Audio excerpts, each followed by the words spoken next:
Have you ever believed you were truly cultivating the spiritual path, only to later discover you hadn't even stepped onto the foundation?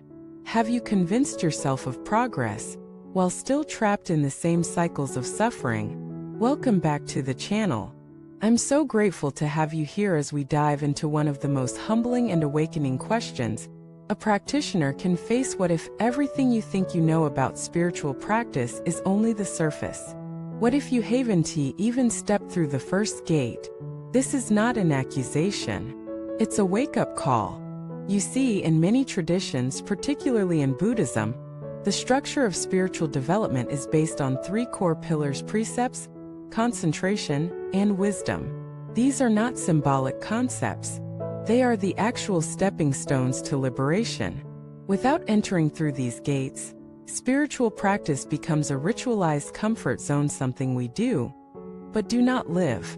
Let us begin with the precepts. They are not moral commandments imposed by an external authority. They are protective boundaries that allow the mind to settle and the heart to open. They are life's way of saying, if you want to see clearly, stop throwing mud into the water. Precepts teach us not to kill, not to steal, not to lie, not to misuse sexuality, not to intoxicate the mind. Why? Because each of these actions disturbs the inner landscape. Every lie fractures the mirror of self-awareness. Every act of harm tightens the knot of karma. Without honoring these basic principles, even the deepest meditation will feel clouded.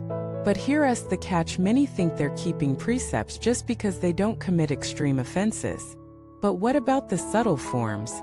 The casual gossip that stabs a reputation, the white lie to avoid discomfort, the self-deception dressed as justification. These are the cracks in our foundation, and through them wisdom seeps away. Real precept observance is not rigid, it's radiant. It transforms how you walk, how you speak, how you look at another human being. It invites integrity, which is the soil from which peace grows. Now let us turn to concentration, often associated with meditation. Again, it's not just about sitting still. Concentration is the ability to hold attention on what matters, to not be swept away by every passing thought, to be present not just during formal practice, but during your real life. True concentration means you don't just listen to the Dharma, you digest it. You don't just chant, you feel the meaning behind each syllable. You don't just breathe, you become the breath. But most people never train this capacity. They let the mind wander. They multitask during sacred practices. They seek spiritual excitement but avoid discipline. And so the mind stays scattered, always reaching, never resting. Without concentration, even truth becomes unreachable. It's like trying to see the stars in a shaking mirror. Stillness is not optional. It is the doorway. And from stillness arises wisdom, the third pillar. But this is not book knowledge. It's not memorizing scriptures or quoting teachers. Wisdom in this path means seeing things as they are, not as you wish them to be. It means recognizing impermanence not as a theory, but as the fabric of your every breath. It means watching desire arise and seeing the suffering it creates. It means standing in the fire of your own ego and realizing this too is empty. Wisdom is born when you stop fighting life, when you observe your pain without blaming others, when you question your reactions instead of defending them, when you see through your patterns instead of reinforcing them. But again, this wisdom cannot arise without the first two foundations. Without precepts, the mind is disturbed. Without concentration, the mind is distracted. Only with both can clarity dawn. And that brings us to the painful truth. Many practitioners stay outside this gate. They engage with the outer rituals but not the inner transformation. They chant with their lips but not with their hearts. They attend retreats but return unchanged. They confuse familiarity with understanding. A man once told his teacher, "I've studied for 20 years. The teacher replied, "You've repeated the first year 20 times. That is the trap of shallow practice. It makes you feel safe but leaves you asleep. It gives you identity but not insight. It decorates the ego instead of dissolving it. So how do you know if you've entered the true path? Ask yourself, do I live my values when no one is watching? Can I be still without needing to escape? Do I meet difficulty with resistance or inquiry?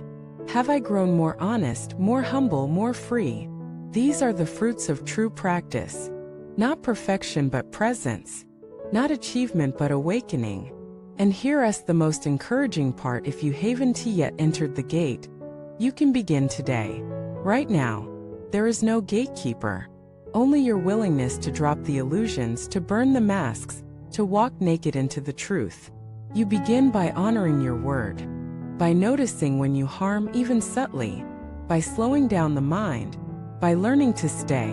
And slowly, the ground under your feet becomes sacred. Not because it changed, but because you did.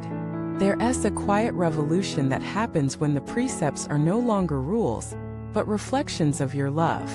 When concentration is no longer effort, but natural presence. When wisdom is no longer concept, but your second skin.